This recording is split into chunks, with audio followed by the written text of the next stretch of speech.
Welcome to N today news. మా వినతిని మన్నించి మా రజక ఆకాంక్ష సభకు విచ్చేసిన ప్రజాప్రతినిధులందరికీ మరొక్కసారి ప్రత్యేక ధన్యవాదాలు తెలుపుతూ ప్లీజ్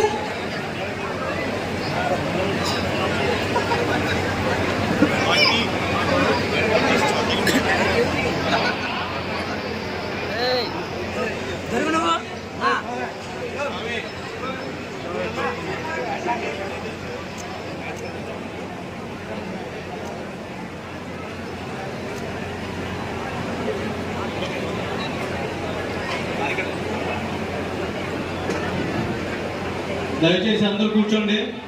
ఎవరు మళ్ళీ సావిత్రి గారిని పిలిచి సావిత్రి గారి చేతుల మీదుగా ఐలమ్మ గారి విగ్రహావిష్కరణ చేస్తాము. సావిత్రి గారి చేతుల మీదుగా ఐలమ్మ గారి విగ్రహణ చేస్తాము.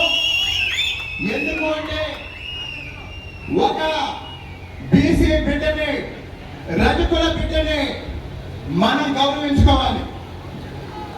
వర్ధిల్లాలి సావిత్రి గారి నాయకత్వం.